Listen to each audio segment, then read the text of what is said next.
When you think about the biggest Warhammer models, you're probably thinking of something like a centerpiece character, such as Fulgrim or Archaon from Age of Sigmar, or a super heavy walker like a knight, or maybe you're thinking about one of those ridiculous piles of resin from Forge World. But frankly, all of those answers are stupid and you're an idiot. The biggest model in the entire Warhammer universe is actually the Sydonian Skatos. Sydonian Skatros. Leggy boy from Adeptus Mechanicus. This model is one of those models that acts as a sort of a litmus test for 40k players. When this was revealed, everyone either had the reaction of, wow, this is fucking stupid, I hate it, or, wow, this is fucking stupid, I love it. I'm of that latter group of people who just adore this goofy goober. I mean, come on, just look at him. Sure, he makes no goddamn sense, and the whole concept of this character being a stilted sniper who acts as a watchtower over the battlefield could have been portrayed way better in a myriad of ways, but I just can't help but love it. It's unique and different, and it reminds me that 40k's grim, dark universe is still, at its core, very silly. Now, you're probably thinking, Paul, this is not the biggest model. Are you okay? Yes, I'm fine. Mostly. But I had one of those ideas that has led me to turn this humble leggy boy into the biggest 40k model ever created.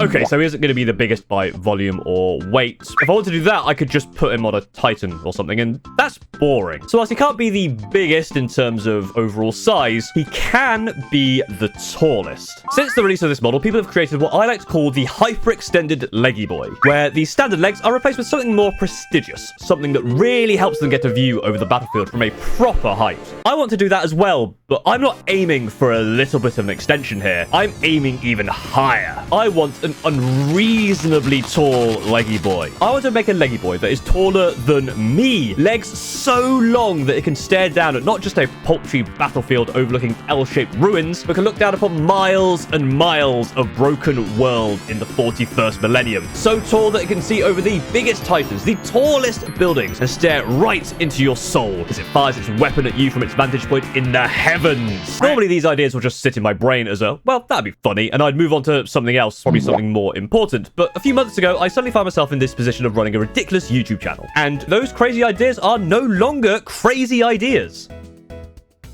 No, okay, well, they are still crazy ideas, but they now also count as content. This chain of logic started with rushing to paint a bunch of models so I could take 18 Centurions to my first 40k grand tournament, which has now evolved in actually trying to make that ridiculous list work. And recently, I bit the bullet and bought myself a Sydonian Skatros. And I had an idea of how to make the perfect leggy boy. However, before I can discuss my plan, I am contractually obligated to talk about today's sponsor, 10 Shockhold, and their MDF cases and terrain. Now, I have to be honest here. In my case, it's fantastic. I have one. I love it. It's so useful. But unfortunately, it technically cannot fit my Sydonian Skatros model. As awesome as those adjustable trays are, and as powerful as the wizard who makes them is, he cannot create a box that bends the laws of physical space.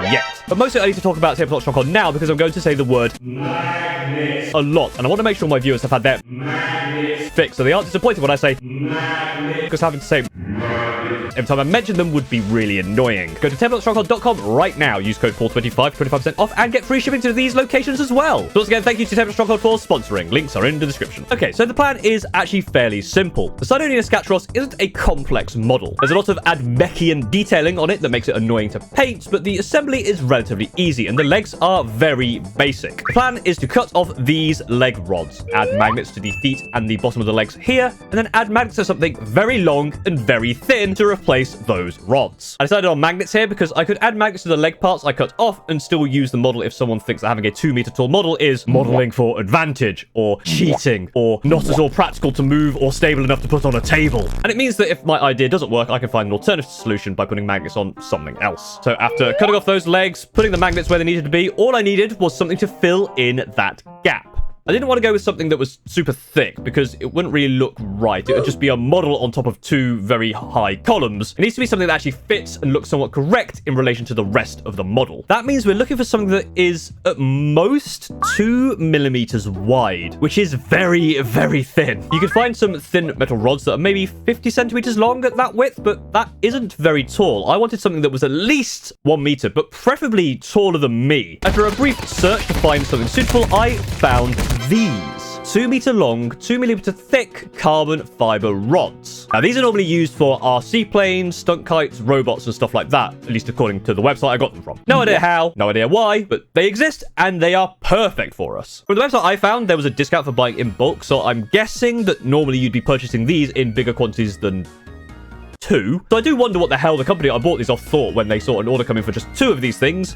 To be honest, they probably didn't care. Business is business, and business is good because they arrived the next day. Getting the magnets onto the model was easy. In fact, after drilling a slightly larger hole in the feet, I put the magnets in to test that they fit, and they never came back out. So fortunately, I didn't even need to glue those ones. They just kind of got stuck. The bottoms of the legs, a bit of super glue attached the magnets without really any problems. My smallest magnets are 3 millimeters in diameter, which I probably should have checked before ordering the leg rods so I could have had matching ones. But I actually think it works because there's the change of diameter from the leg housing plate bit to the actual leg rod, so it does actually have that slight protrusion that still matches how it originally looked. Super gluing the magnets to the rods, however, was actually kind of annoying. Carbon fiber is flexible, which is good, but I didn't exactly want to test the tensile strength by putting magnets on and bending the rods at a horrible angle. So I had these 2-meter long rods trailing across the floor of my room as I tried to get the glue on and keep the magnets in place until they stayed, while also making sure I wasn't over bending them to either break them or misshape them in some way. And because there wasn't a hole I could drill and plop a magnet into, I had to hold the magnet there in place. And I couldn't do that with just a single magnet. My hands are far too spindly, and all I would accomplish doing that would be gluing a magnet to my fingers. So I had to use a stack to help hold it there, which was better, but still a pain in the arse because they did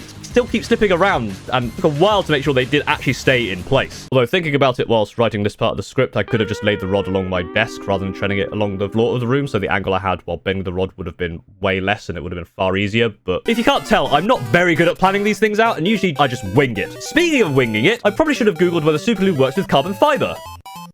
It does, but apparently it's not super recommended. Also, the first magnet I put on for some reason had this weird reaction where this red residue started forming. I have no idea what this is. It only happened with 1 of the 4 magnets, and Googling tells me nothing. So if you do know what this is, let me know in the comments. I assume it's fine, but it also might be one of those horrible chemical reactions that means I've just doomed myself for all eternity. I don't think so, though. It did taste fine, so I'm sure it's okay. After a quick test to make sure I'd actually magnetized it properly and hadn't screwed up the polarity, as I very often do, it was time to paint the Leggy boy himself. I wasn't going to paint the rods. They were fine as they are in the color that they came in, but I gave the rest of the model a quick paint job with some contrast paints and a couple of metallics to just get something basic in. I didn't want to spend too long on this step, partly due to just being lazy, partly due to AdMech being fairly complicated and annoying to paint with all of the minuscule details, but mostly due to the fact that this model is going to be viewed from such a ridiculous angle and distance. I didn't really need to put that much effort in. Most models aren't going to be viewed close up. They're going to be viewed on a table during play. This model is going to be viewed from underneath, very high above your head. I still tried to be neat at least and got most of the details in, but I wasn't going to go full tech marine or anything like that. Despite all of that, someone is probably still going to complain about the fact that I didn't drill my gun barrel. And if you are that person,